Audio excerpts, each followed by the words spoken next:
con ustedes el mensaje. Titulamos de esta manera la sala de operaciones de Dios. ¿Por qué usamos este título? Porque es algo que Dios tiene, es una sala de operaciones donde Dios opera a los hijos de Dios que quieren cambiar. Y en este mensaje de esta mañana Dios puso en mi corazón esto hace como 3 días. No entendía bien por qué Dios quería este mensaje, pero es justamente el pasaje del libro de Marcos, en Marcos 9 y en Mateo 18, que se repite también.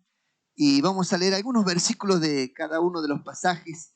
Y en primer lugar, recordando algo que pasó con un amigo mío, que su esposa tuvo un gran problema en una pierna, de tal manera que por causa de la diabetes fue generando una úlcera en su pierna, fue creciendo y orábamos para que Dios sanara, para que se hiciera un milagro, pero cada vez empeoraba más, aunque él la trataba, y estuvo por varios meses así, luchando para poder salvar su pierna. Le limpiaba con un trabajo minucioso, cosa que ni los médicos lo hacían, y sin embargo él en su casa tuvo, porque el Hijo del Hombre ha venido a salvar lo que se había perdido.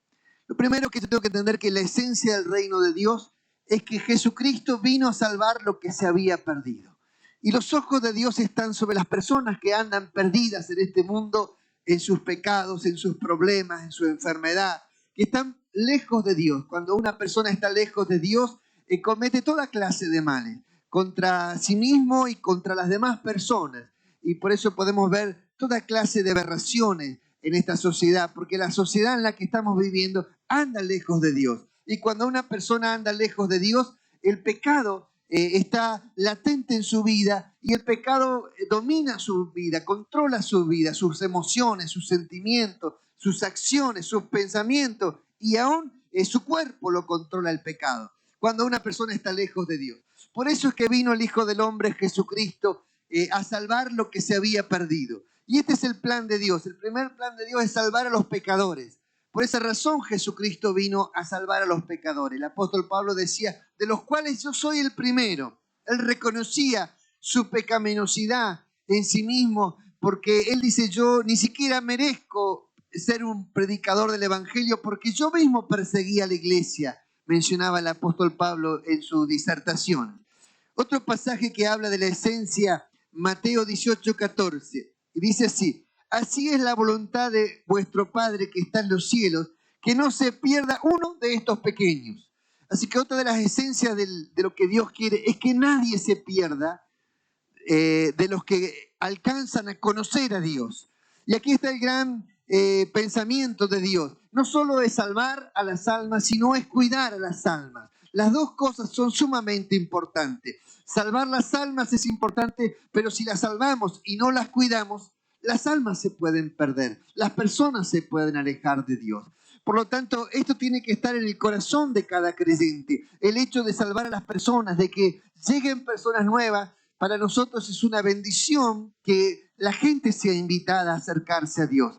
Pero también es una gran responsabilidad nuestra el poder conservar a las personas y que no solo lleguen, sino que se queden en la casa de Dios, se queden en el camino de Dios, permanezcan en el camino de la fe. Porque esto también es vital para que su vida espiritual y su salvación sea permanente. De tal manera que dice la Biblia, el que perseverare hasta el fin, este será salvo. Por lo tanto, es vital en la salvación el poder permanecer en los caminos del Señor. Y aquí es donde la Biblia enseña y Jesucristo nos está enseñando que cuidado no sea cosa que aquellas personas que estando dentro de la iglesia se dan una licencia para pecar, se conviertan en piedra de tropiezo para aún estos pequeñitos. Cuidado con esto, porque toda creyente que no tiene temor de Dios, que pierde el temor de Dios, comienza a darse una licencia para pecar. Y ahí donde está el gran problema de que se convierte en piedra de tropiezo para estos pequeños que están empezando en las cosas del Señor. Versículo 10 dice así.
Mirad que no menospreciéis a uno de estos pequeños, porque os digo que sus ángeles en los cielos ven siempre el rostro de mi Padre que está en los cielos. Una actitud deplorable que puede tener un creyente ya viejo en las cosas del Señor es mirar con desprecio a aquellas personas nuevas. Hace tanto tiempo que estoy tratando de discipularlos y no entienden nada del reino de los cielos. Estaban más preocupados por la chapa, por ser importantes, en lugar de estar preocupados por las almas, que eso era lo más importante de todo. Entonces, por estar preocupados por su propio interés, se despreocupaban de la situación que vivía la gente, las personas que estaban llegando a Dios. Allí también en Mateo 18:6 dice, y cualquiera que haga tropezar a alguno de estos pequeños que creen en mí, mejor le fuera que se colgase el cuello una piedra de molino de asno y que se hundiese en lo profundo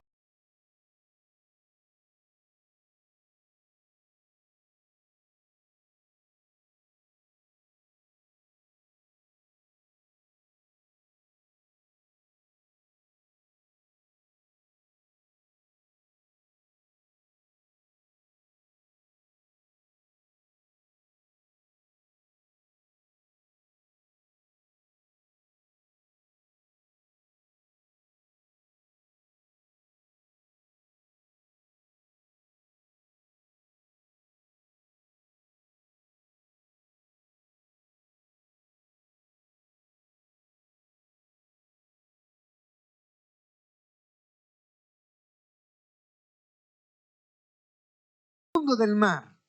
Una piedra de molino se utilizaba para moler el trigo y se colocaba en la piedra, se le hacía un hueco en el medio como un eje y se colocaba un palo y luego a la piedra se le colocaba otra madera al costado para que el asno diera vueltas y moliera el trigo y se le colocaba el trigo de estos pequeños. Es muy serio. Dice, mejor le fuera que se atase esa piedra en el cuello y que se tire en lo profundo del mar, que hacer tropezar a uno de estos pequeños. Es decir, que Dios mira con mucha importancia y con mucho interés la vida de cada uno de las personas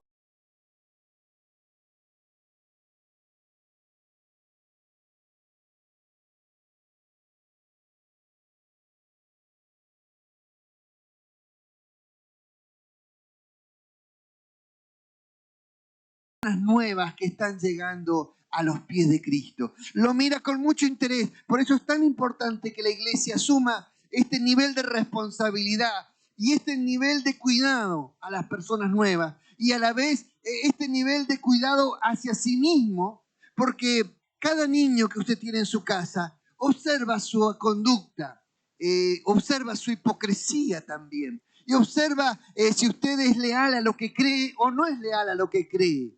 Por lo tanto, su propia familia, dijo el Señor, serán vuestros jueces. Tus hijos son los que ven si tú eres real o no eres real, si tú eres una persona que ora o no ora, si eres alguien que eres auténtico o no eres auténtico. Tus propios hijos serán tus jueces de tus actitudes. Por lo tanto, de esto también tenemos que tener en cuenta que nuestro ejemplo de conducta, de acción, de palabra en nuestra propia casa sea real, sea auténtico. Entonces, esto significa que todo creyente tiene que preocuparse por ser un auténtico creyente y una persona de fe real en su propia vida y en su propio entorno familiar. Porque si esto es así y esto funciona así, tus hijos van a seguir los caminos del Señor. Pero si esto no es así, tus hijos cuando ven tu ejemplo y cada vez que tú quieras llamar la atención, te van a recriminar. ¿Y vos qué me querés? ¿Por qué me hablas así? ¿Qué autoridad tenés para hablarme así si yo sé lo que vos hacés? Y cuando esto sucede, perdemos toda autoridad para hablar de Dios y nos convertimos en piedra de tropiezo para la gente que sigue a Jesucristo. Por lo tanto, es de suma importancia que nuestra vida sea real y auténtica. Dice luego, versículo 3, 18:3 dice, y os digo, de cierto os digo que si no os volvéis y os hacéis como niños, no entraréis en el reino de los cielos. Y aquí frase, no os volvéis y os hacéis como niños, ¿no? qué importante es esto. Jesús poniendo a un niño como diciendo, ¿quién es más importante de todos en el reino de los cielos? Y agarró una criatura, lo colocó en el medio y dijo, este es más importante que todos. Y luego le dijo, si ustedes no se vuelven como un niño, no van a entrar al reino de los cielos. Un niño es una persona crédula, es una persona que va a creer lo que le decimos, va a confiar, va a obedecer. Un niño es dócil, ¿me entiendes? Un niño lo podemos guiar, lo podemos enseñar, es enseñable, es moldeable. Un niño no es orgulloso, no es arrogante. Ayer justo entré al templo y saludé, y me faltó saludar a un niño y no me di cuenta en realidad. Y sabe que vino, esa niñita vino y me vino a saludar a mí. Y yo me entré y saludé a los que estaban más cerca y me olvidé de un nenito que estaba allí y vino a saludarme. Es decir, el niño tiene la capacidad de dejar su orgullo a un costado y de expresar su cariño y no ofenderse ni enojarse rápidamente porque me miró, no me saludó, no me tuvo en cuenta. Por eso dijo el Señor, si no nos hacemos como niños, no entraremos en el reino de los cielos.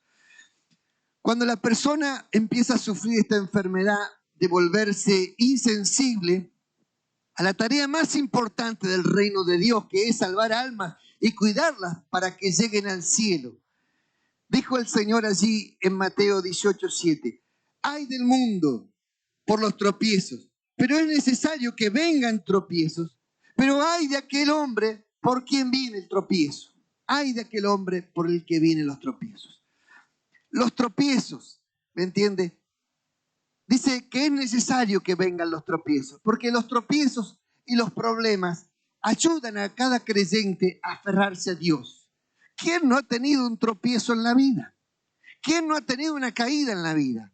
¿Me entienden? No hay ninguno que no haya tenido una caída en la vida, pero esto nos ayuda a aferrarnos a Dios. Cuando en el proceso de crecimiento de una persona está planificado desde el cielo que esa persona tenga conflictos, tenga situaciones de vida que hagan su vida tropezar y que hagan situaciones que lleven a la persona a aferrarse a Dios.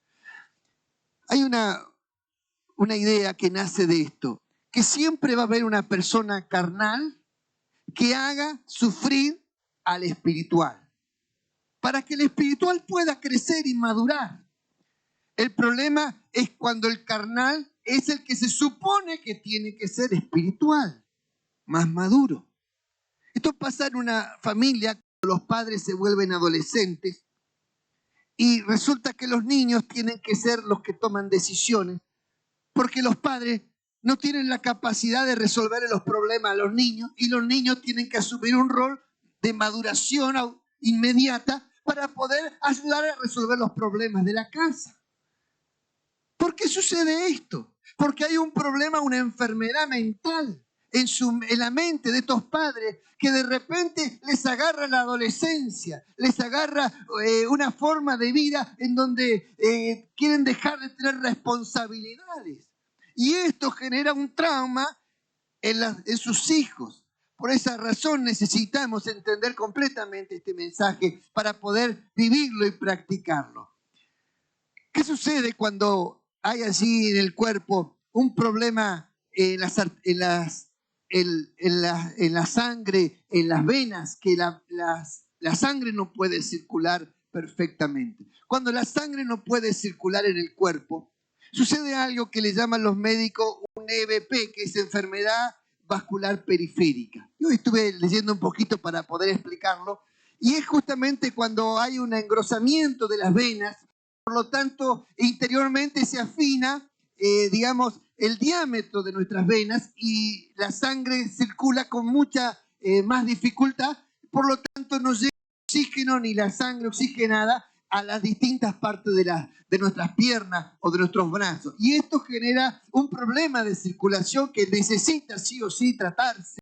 Y parte de los síntomas es justamente el cansancio, el dolor, la hinchazón de las piernas, por ejemplo, es parte de los síntomas que esto sucede. Y parte de estos síntomas es que cuando empezamos a caminar nos cansamos, pero luego cuando nos sentamos recuperamos. Y esto es síntoma de que estamos teniendo un problema de circulación. Por lo tanto, necesitamos tratarlo porque puede provocar una trombosis en las venas y esa trombosis puede ser efecto de que justamente parte de nuestro cuerpo se quede sin circulación y luego comience a morirse. Esto fue lo que pasó justamente con la pierna que contaba al principio. Cansancio, pesadez, hormigueo, adormecimiento son señales médicas para tener en cuenta para este tratamiento. Pero ¿cuáles serían estos síntomas espirituales que suceden en los creyentes, que los llevan a un punto de amputación? ¿Cuáles serían estos síntomas espirituales? Puse acá, pérdida del primer amor. Cuando un creyente pierde el primer amor, tiene que preocuparse mucho, porque está justamente en estos síntomas. Otro, dejar de servir al Señor. Cuando un creyente deja de servir al Señor, está entrando en estos síntomas. Cuando el apóstol Pablo, que era Saulo de Tarso, tiene un encuentro con el Señor Jesucristo, dice, ¿quién eres, Señor? La primera pregunta. Y la segunda pregunta era, ¿qué quieres que yo haga? Fíjese, rápidamente, dos preguntas que identificaron toda su vida. ¿Quién eres, Señor? ¿Qué quieres que yo haga? Por lo tanto, un creyente sabe, un creyente que hace esta segunda pregunta. ¿Qué quieres que yo haga? Al Señor.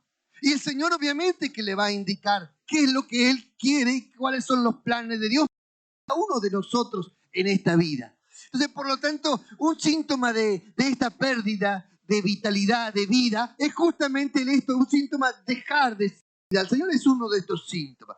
Otro de los síntomas es empezar a ver los errores en las personas que nos rodean, en la iglesia, y criticarlo. Un gran error que jamás hay que cometer en nuestras casas es criticar adelante de nuestros hijos, a los pastores y a los hermanos de la iglesia. Nunca tiene que hacer esto. Jamás lo tiene que hacer. Porque cuando usted los critica delante de sus hijos, ¿me entiende? Usted está colocando en sus hijos una mirada distorsionada, enfermiza del evangelio. Mire, la iglesia está llena de... Nosotros somos todas personas. Ninguno es perfecto acá. Todos tenemos errores, absolutamente todos. No hay nadie que no tenga errores. Los que más trabajan, más se ven los errores. Se ven porque trabajan. ¿Me entiendes? Por lo tanto, cuando la iglesia está trabajando, obviamente que van a haber errores, porque son personas.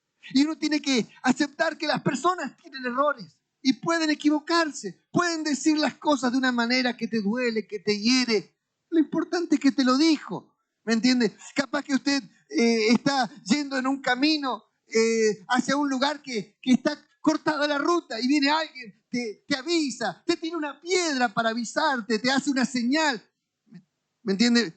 Te avisó, al menos te avisó, bien o mal o como sea, pero al menos intentó avisarte. Cualquier persona puede tener errores y equivocación. Lo importante es entender la intención, entender el amor, la motivación en cada persona y aceptar que lo que hace a pesar de sus errores fue bueno lo que hizo en ese momento hacia mi vida. Entonces, algo que enfermamos a los demás cuando estamos en esta conversación. Recuerdo un momento que a veces la gente se siente espiritual y se junta a tomar mate. Bueno, ahora no se puede tomar mate, se junta a tomar té o café y comienza a hablar. El gran problema es que habla mal.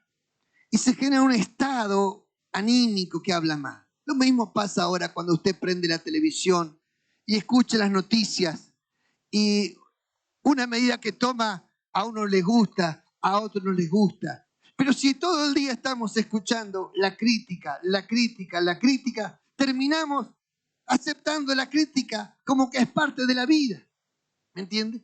Y terminamos despreciando a la persona que está siendo criticada. ¿Por qué? Por escuchar todo el día lo mismo.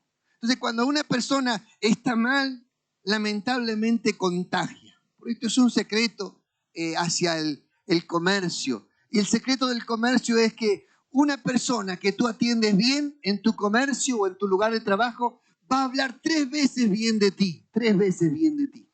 Es decir, que va a recomendarte 3 veces. Pero una persona que tú atiendes mal va a hablar 10 veces mal de ti.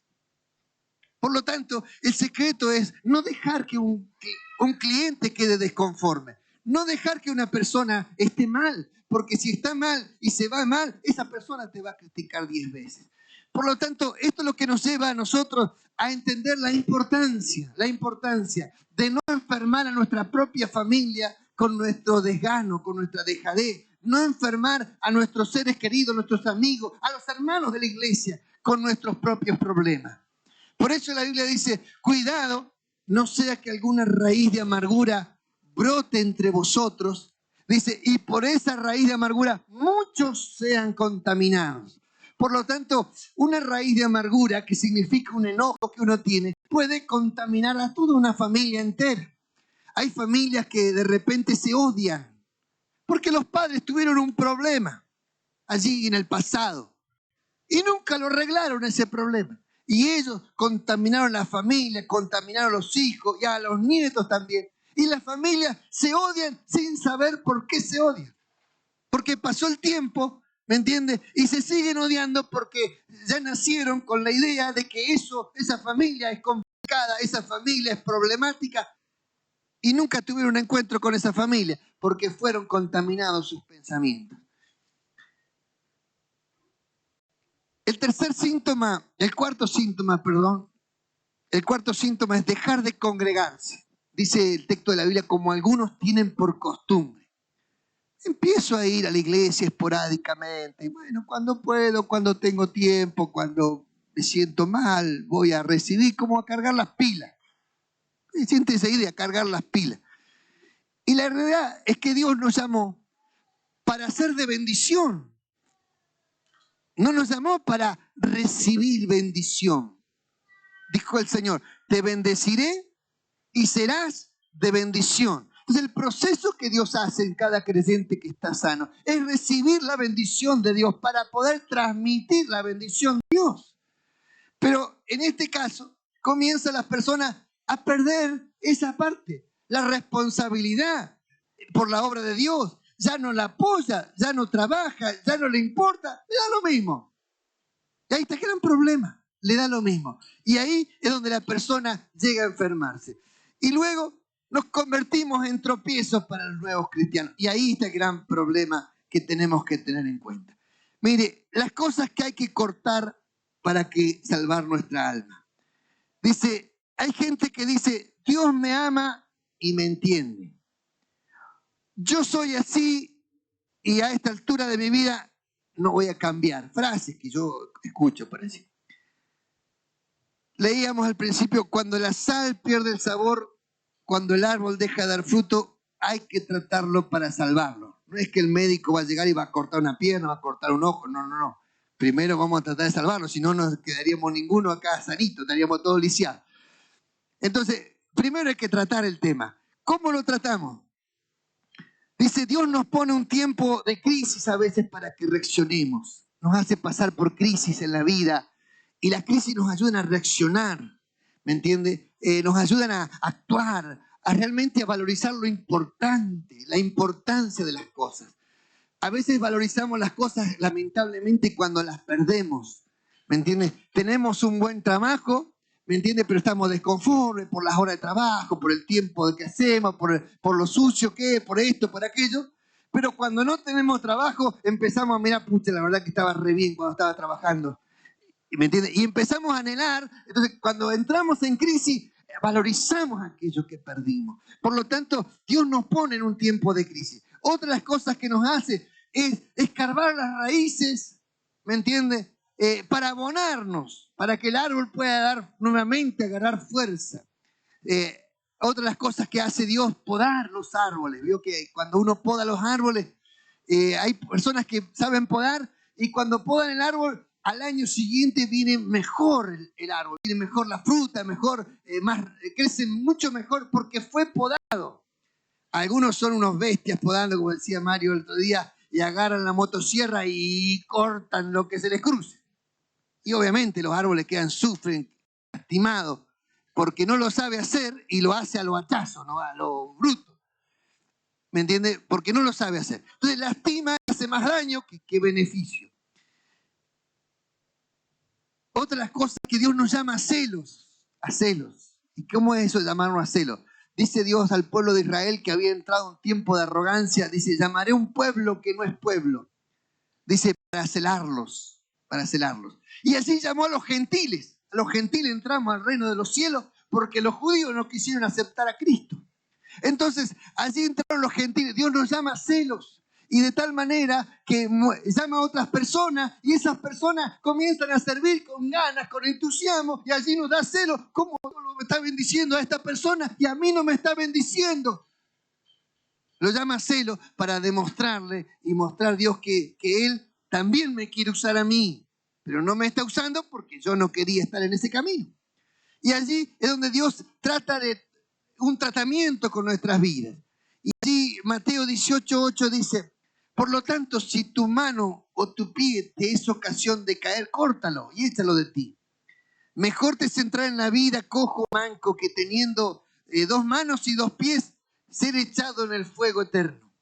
Y si tu ojo te es ocasión de caer, sácalo y échalo de ti. Mejor te es entrar con un solo ojo en la vida que teniendo los 2 ojos ser echado en el infierno de fuego. ¿Qué cosas nos son de tropiezos a nosotros mismos? ¿Qué cosas son de tropiezos para otros? Recuerdo una canción que le enseñábamos a los niños. Dice, cuidadito con tus ojitos lo que ven. ¿Se acuerda?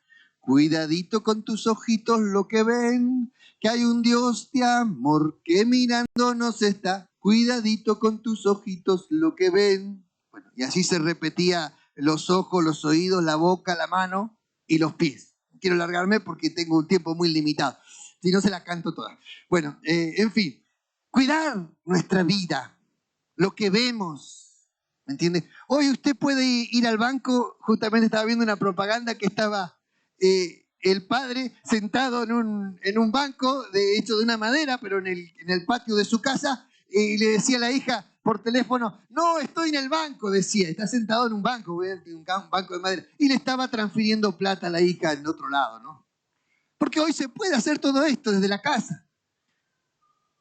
Se puede escuchar el mensaje de Dios de la casa. Pero también se puede pecar desde la casa. No necesito ir a un prostíbulo para pecar. No. No necesito ir al cine a ver una película pornográfica para pecar. Lo puedo hacer desde mi casa. No necesito estar en una sesión de ocultismo para pecar. Lo puedo hacer desde casa con una película. Lo puedo hacer perfectamente desde casa. Cuidadito donde te metes. Cuidadito donde te metes. La importancia de cuidar a mí mismo, de no dejar que el diablo ensucie mi alma, de no dejar que ensucie mis ojos, de no dejar que ensucie mi habla, mi boca. Las malas palabras sabe que son contagiosas, son contagiosas. Cuando usted está acostumbrado en su casa a decir malas palabras y llega a Cristo, tiene que cambiar, porque tiene que dejar atrás esa vieja vida, pero tiene que pedirle a Dios que te cambie. Y aquí vamos a entrar en ese punto, cómo Dios te cambia. Tienes que dejar que Dios transforme tu boca.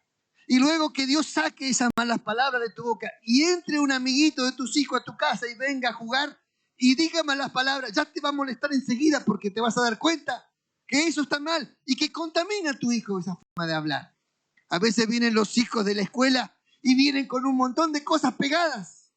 Yo cuando se le pegan los cositos que arriba, usted trata de pasar el peine, el así, y con ese peinecito limpia y así también se te pegan las malas palabras, las malas costumbres, la mala doctrina, se te pega. Por lo tanto, es tan importante cuidar de nosotros mismos, cuidar a nuestra familia, cuidar de los nuestros, cuidar hacia otros el mal ejemplo, el mal carácter.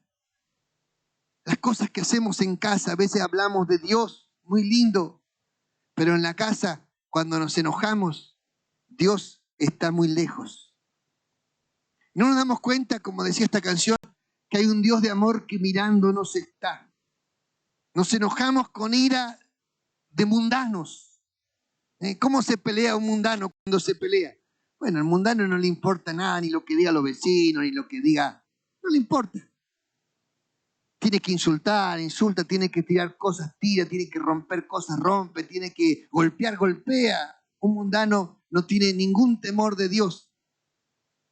Entonces, cuando discute o pelea, pelea así. Y a veces la gente que nació en un ambiente así de discusión, de pelea, de insulto, de golpes, a veces cree que eso es lo normal. Pelearse, eso es lo normal. Pero cuando llegamos a Cristo Jesús y entramos en el Evangelio de Cristo, esas cosas tienen que cambiar radicalmente en nuestras vidas. Y tenemos que arrancarlas, sacarlas. Por eso les llamé este mensaje la sala de operaciones de Dios. Y esto es lo que Dios quiere. Córtalo, arráncalo de ti. Si esto te hace caer o hace caer a otros, arráncalo de ti. No hay forma de que eso se salve. Sí, las cosas del pasado, la vieja vida, tiene que cambiar. Y aquí solamente le voy a mencionar porque ya se me fue el tiempo, pero Gálatas 5 del 19 al 21 muestra allí las obras de la carne. Y dice que ninguno que practique tales cosas entrará en el reino de los cielos. Del 19 al 21 está ese texto. Y luego Romanos 1 del 29 al 32. Tiene otra gran lista de cosas que los que practican tales cosas no heredarán el reino de los cielos. Para que usted lo pueda leer así en el capítulo 1 de Romanos. Que esa gente no va a entrar en el reino de los cielos si quiere practicar estas cosas. Por lo tanto, entrar al reino de los cielos nos demanda caminar por un camino angosto. Y en este camino angosto muchas veces vamos a tener que entrar a la sala de operaciones de Dios y decirle: Dios, cámbiame esto, sácalo de mi cuerpo, sácalo de mi mente, sácalo de mi vida, porque no puedo seguir viviendo así. Me doy cuenta que lastimo a las personas, me doy cuenta que me hiero, me doy cuenta que me ensucio. De cuando uno empieza a descubrir esto, empieza a darse cuenta que la salvación está en juego. Y quiero que entienda que no es simplemente, bueno, es una cosita más de mi vida, no importa. Porque dice la Biblia, dice que el fuego del infierno y el gusano que nunca muere. Es decir, que la Biblia menciona allí en el libro de Lucas, está mencionando que estas personas pierden su salvación. Porque la pierden, porque no quieren cambiar su vida. Entonces el proceso de Dios es un proceso de cambio. Y aquí está lo más importante, la decisión de cambiar está en nosotros. Entonces, esta decisión de cambiar es una decisión que uno toma delante de Dios y delante del Espíritu Santo. La Biblia menciona esto en otra idea que es el barro en las manos del alfarero. Dios poniendo sus manos sobre mi vida y moldeando mi vida como Él quiere. Y esta imagen de las manos de Dios sobre nuestra vida, que es barro, es Dios moldeando nuestras vidas. Entonces, el proceso de transformación es esto. Y nadie va a entrar al reino de los cielos si no es transformado por el poder del Espíritu Santo. Porque dice la Biblia, sin santidad nadie verá al Señor. Por lo tanto, es menester que todo cristiano busque ser transformado por Dios y busque servir a Dios con todas sus fuerzas. Esto es menester por la salvación de nuestras almas. La decisión de arrancar aquello que me doy cuenta que no está bien en mi vida. El proceso de internet y el proceso de estar en nuestras casas encerrados es un proceso en el cual el diablo ha trabajado y trabaja de muchas formas diferentes ahora. El pecado corre de otra manera distinta. La tentación corre de una forma diferente, virtual. Las personas terminan encerradas a sí mismas, ¿me entiendes? Y cuando el diablo te tiene atrapado, encerrado y entre las cuerdas, es donde más débil está la persona. Por eso es tan importante clamar a Dios. Es tan importante buscar a Dios. Es tan importante dejar que Dios trate con tu vida. Volver a ese primer amor. Cuando un creyente vuelve al primer amor, ese creyente vuelve a la transformación, vuelve al encuentro, vuelve a la búsqueda de Dios, volver a ganar almas para Cristo. Mire, dice el salmista, cuando pide perdón a Dios por haber pecado, dice, vuélveme el gozo de la salvación y entonces enseñaré a los transgresores tu camino. Es decir, que una persona que vuelve al primer amor se vuelve y se convierte en un predicador y en un evangelista. Pero el que perdió el primer amor deja de predicar a Cristo. Volver a multiplicarse, otro de las esencias que marca acá. Volver a dar frutos para el reino de los cielos. Volver a decir, Señor, ¿qué quieres que yo haga? Volver a sentir fiesta en mi alma por un pecador que se arrepiente. Hermano, cuando dice la Biblia, cuando un pecador se arrepiente, hay fiesta en los cielos y tendría que haber fiesta en la tierra. Amén. Pero cuando alguien convirtiéndose al Señor y haciendo la oración para entregar su vida a Cristo, y a mí allá atrás me da lo mismo, no digo atrás o al costado, puede ser, me da lo mismo que alguien se convierta o no se convierta, es porque perdí la esencia del reino de los cielos. Volver a ese entusiasmo de la predicación del evangelio. Qué lindo es esto, hermano. Esta sala de operaciones de Dios está la plancha lista y el serrucho listo.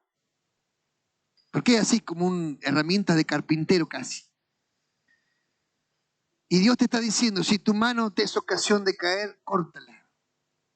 Si tu ojo te es ocasión de caer, arráncalo. En esta sala de operaciones de Dios, Dios quiere operarte.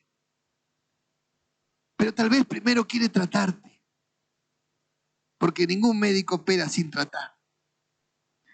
Así que también es parte de esta sala de operaciones de Dios tratar tu alma, tratar tu vida, tratar tu interior, tratar la parte íntima de tu ser para poder limpiar tu corazón.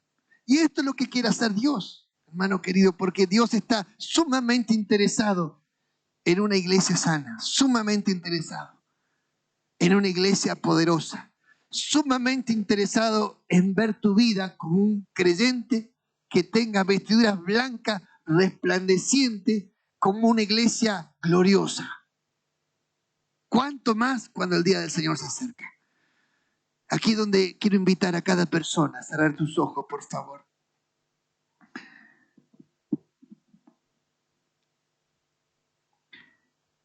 A cerrar tus ojos y allí adelante de Dios, todo lo que está oculto, lo que no ha cambiado todavía y que necesita ser transformado por Dios. Todo aquello que te hace tropezar, que te hace volver al pecado, todo aquello que ensucia tu mente, tu alma, tus pensamientos, todo aquello que destruye tu comunión con el Espíritu Santo, tiene que ser arrancado, tiene que ser sacado inmediatamente de tu vida. Por eso es tan importante abrir el alma, abrir el corazón, porque el que opera es Dios, no yo. Si yo operara, yo te lastimaría, te heriría. Pero si tú dejas que el Señor opere tu alma, Él va a sacar, a cambiar, a extirpar lo que te hace mal. Por eso es tan importante que allí donde usted está, le abre el corazón a Jesucristo. Ábrele el corazón a Jesucristo.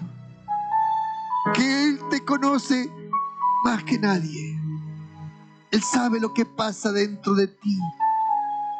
Tus miedos, tus temores, tus arranques. Él conoce tu alma más que nadie. Él necesita que tú le dejes entrar. Que tú le digas, Señor, saca esto de mí, arráncalo de mi alma. Esa expresión, yo quiero servirte, tiene que nacer de tu alma. Tiene que nacer de tu interior. Señor, ¿qué quieres que haga Jesús? Que te cambie, que te transforme. tome tu vida, que te renueve tus fuerzas, que renueve el primer amor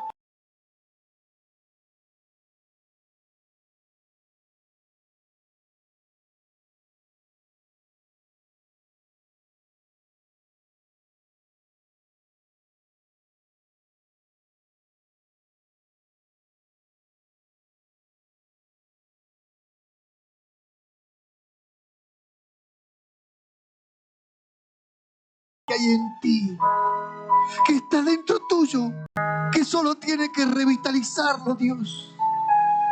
Volver a enamorarte de Dios. Recuerda de dónde te sacó el Señor. Recuerda los milagros que el Señor hizo contigo. Recuerda tu corazón como estaba antes de conocer a Jesús, para que vuelvas a enamorarte de Jesús. Vuelve a enamorarte de ese Jesús. El Jesús que estaba contigo cuando nadie daba nada por ti. El Jesús que te amó cuando todos te despreciaron. Recuerda ese Jesús para enamorarte de Él nuevamente. Allí el Señor con mucho cariño está cambiando nuestras vidas, arrancando del alma, de los ojos, de las manos, de los pies, del espíritu, las cosas que son un tropezadero. Espíritu Santo, toca, transforma, opera, Dios, esta mañana. Arranca del alma todo pensamiento, toda atadura espiritual. Arranca del alma todo aquello que nos hace, nos esclaviza al pecado. Arranca del alma todo lo que nos detiene, que no nos deja avanzar. Ayúdenos a ser como niños, Señor, para servirte con ganas, con entusiasmo, con voluntad decidida a servirte. Vuelve ese primer amor adentro del alma, Señor. Vuelve ese amor hacia ti, hacia tus cosas. Señor, derrama tu presencia en cada hogar, en cada familia, para que el Espíritu Santo se manifieste en nuestros hogares. En el nombre de Jesús te lo pedimos. Amén. Te invito a ponerte de pie. Ya cantamos esta canción, pero no pierdas tu espíritu de adoración a Dios. Le decimos al Señor de esta manera: Renuévame, Señor Jesús. Ya no quiero ser igual. Renuévame, Señor Jesús. Pon en mí tu corazón, porque todo lo que hay dentro de mí necesita ser cambiado, Señor. Porque todo lo que hay dentro de mi corazón necesita más de mí. Porque todo lo que hay dentro de mí necesita ser cambiado, Señor. Porque todo lo que hay dentro de mi corazón necesita más de ti. Renuévame, Señor Jesús. Ya no quiero ser igual. Renuévame, Señor Jesús. Pon en mí tu corazón. Aleluya, gloria a Dios. Porque todo lo que hay dentro de mí necesita ser cambiado, Señor. Porque todo lo que hay dentro de mi corazón necesita más de ti. Aleluya. Así con los ojos cerrados. Yo no sé por qué el Señor quería específicamente que hablara de esto, hermano, en esta mañana. Porque yo quería cambiar de mensaje, pero no podía porque volvía, y a la noche no me dejó dormir. Varios momentos me despertó para que volviera a tocar este tema. Por alguien es, porque alguien necesita que algo se corte de su alma. Y Dios le ama. Por eso me hace transmitir este mensaje, porque le ama a usted y quiere ayudarle a cambiar. Así con los ojos cerrados. Aquellos que necesitan que Dios corte algo de sus vidas, que le está haciendo mal, muy mal. Solo le pido que allí donde está, con su boca y con su corazón, le diga al Señor: Señor, córtalo, sácalo de mi vida. No quiero estar nunca más atado a esto. Arráncalo de su vida. Solo dígale al Señor, dele permiso al Señor. Y ahora vamos a orar para que esto pase, Señor. En el nombre de Jesús. Ese bisturí del cielo que estirpa de nuestra alma el pecado, lo malo, lo que no te agrada. Señor, ahora, en plena conciencia, Dios, de nuestros actos, pedimos perdón y pedimos al Espíritu Santo que lo arranque de nuestro ser, que nos limpie, que nos libre, que saca la esclavitud que hay en esto, que el Espíritu Santo rompa toda maldición y ahora venga la bendición del cielo en nuestras vidas. En el nombre de Jesús. Amén.